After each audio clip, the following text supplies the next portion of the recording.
Book of Job. It's a profound and very unique book in the Bible for lots of reasons. The story is set in a very obscure land that's far away from Israel, Uz. The main character, Job, he's not even an Israelite, and the author, who's anonymous, doesn't even set the story in any clear period of ancient history. This all seems intentional, though. It's like the author doesn't want us to be distracted by historical questions, but rather to focus simply on the story of Job and on the questions raised by his experience of suffering. The book of Job has a very clear literary design. It opens and closes with a short narrative prologue and then an epilogue.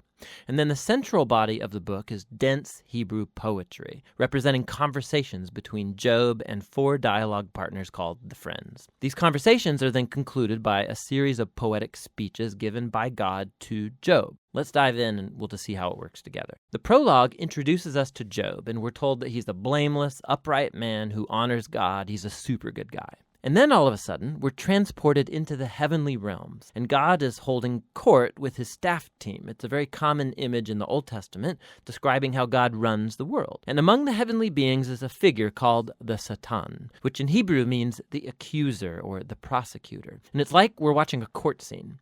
God presents Job as a truly righteous man, and then the accuser challenges God's policy of rewarding righteous people like Job. He says, the only reason Job obeys you is because you bless him with prosperity. Let Job suffer. Then we'll see how righteous he actually is. And then God agrees to let the accuser inflict suffering on Job. Now, it's at this point in the story that most of us go, what? Why did God do that? And then we assume that this book is going to answer that question, why God allows good people to suffer. But as you read on, the book doesn't answer that question. Nothing in the book ever answers that question. The prologue is setting up the real questions this book is trying to get at. Questions about God's justice and whether God operates the universe according to the strict principle of justice. And the response to those questions comes as you read through to the end of the book, not at the beginning. The ultimate reason for Job's suffering is simply never revealed. So the prologue concludes with a suffering and bewildered Job who's rebuked by his wife, and he's approached by three friends who are going to try and provide wisdom and counsel. Their names are Eliphaz, the Temanite, Bildad, the Shuhite, and Zophar, the Naamathite. They're all non-Israelites like Job. And they represent the best of ancient Near Eastern thinking about God and suffering and the human condition, and this moves us into the main part of the book. First, Job speaks. And this is how this section of the book works. First, Job is going to speak, and then they'll follow a response from a friend. Then Job will respond to that friend. Then another friend will respond to Job's response, and so on back and forth for 3 cycles. And this whole debate is focused on 3 questions. Is God truly just in character? And does God run the universe on the strict principle of justice? And if so, then how is Job's suffering to be explained? As we're going to see, Job and the friends, they're working from a huge assumption about what God's justice ought to look like in the world. Namely, that every single thing that happens in the universe should operate according to the strict principle of justice. So if you're a wise, good person and you honor God, good things will happen to you. God will reward you. But if you're evil and stupid and do sinful things, bad things will happen to you. God will punish you. Now, Job's constant argument throughout his speeches is this.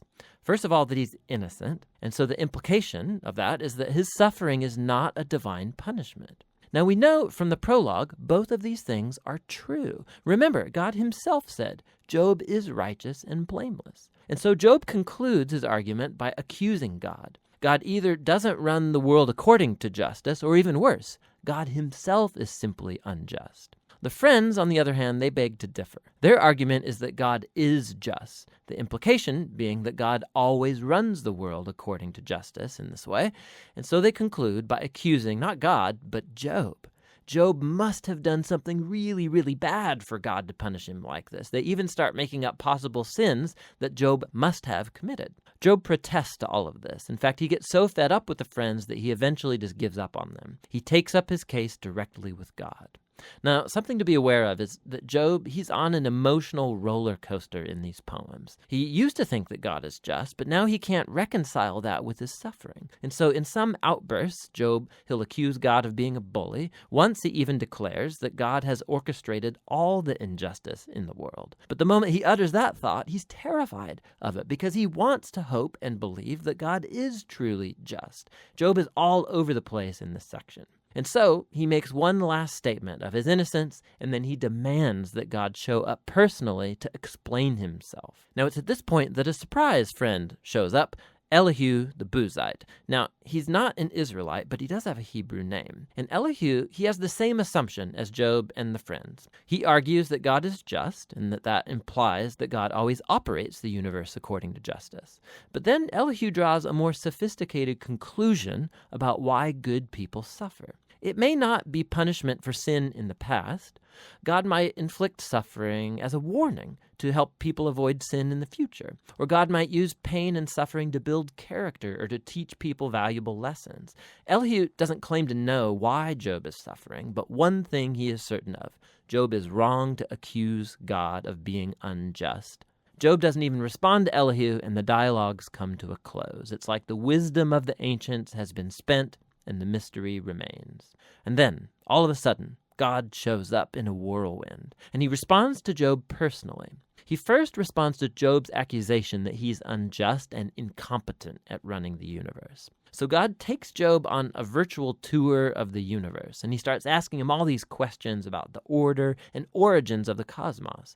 Was Job ever around when God architected the earth or organized the constellations? Has Job ever commanded the sunrise or controlled the weather? God has his eyes on all of these cosmic details that Job has never even conceived of. Then God starts going into detail describing the grazing habits of mountain goats and how deer give birth, or the feeding patterns of lions and wild donkeys. What's the point of all this? Remember the assumption of Job and his friends about what it looks like for God to run the world according to justice. Underneath that assumption is a deeper one, that Job and his friends have a wide enough perspective on life to make such a claim about how God ought to run the world. And God's response with this virtual tour, it deconstructs all of these assumptions. It first of all shows that the universe is a vast, complex place, and that God has his eyes on all of it, every detail. Job, on the other hand, has only the small horizon of his life experience to draw from. His view of the world is very limited.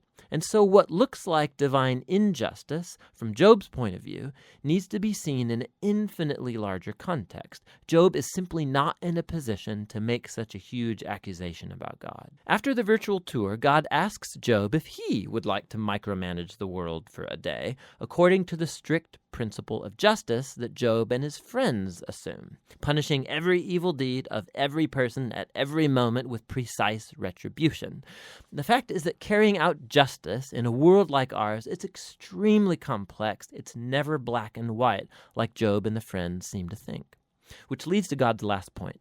He starts describing these two fantastic creatures, Behemoth and Leviathan, which some people think are poetic depictions of a hippo and a crocodile, but more likely they refer to well-known creatures from ancient Near Eastern mythology that are used elsewhere in the Bible as symbols of the disorder and danger that exist in God's good world. These creatures, they're not evil. God's actually quite proud of them, but they're not safe either. The point is that God's world is amazing and very good, but it's not perfect or always safe. God's world has order and beauty, but it's also wild and sometimes dangerous, just like these two fantastic creatures. And so we come back to the big question of Job's suffering. Why is there suffering in God's world?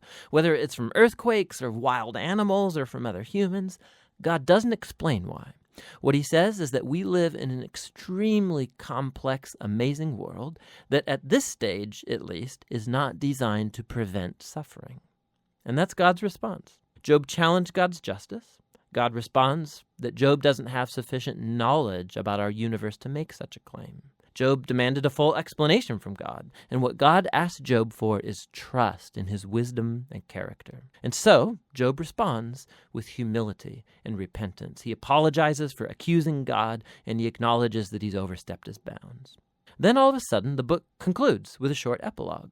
First, God says that the friends were wrong, that their ideas about God's justice were just too simple, not true to the complexity of the world or God's wisdom. And then God says that Job has spoken rightly about him. Now, this is surprising because it can't apply to everything Job said. I mean, we know Job drew hasty and wrong conclusions, but God still approves of Job's wrestling, how Job came honestly before God with all of his emotion and pain and simply wanted to talk to God himself. And God says that's the right way to process through all of this, through the struggle of prayer. The book concludes with Job having his health, his family, his wealth all restored, not as a reward for good behavior, but simply as a generous gift from God.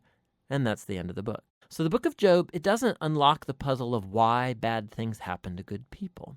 Rather, it does invite us to trust God's wisdom when we do encounter suffering, rather than try and figure out the reasons for it. When we search for reasons, we tend to either simplify God like the friends, or like Job, accuse God, but based on limited evidence. And so the book is inviting us to honestly bring our pain and our grief to God and to trust that God actually cares and that he knows what he's doing. And that's what the book of Job is all about.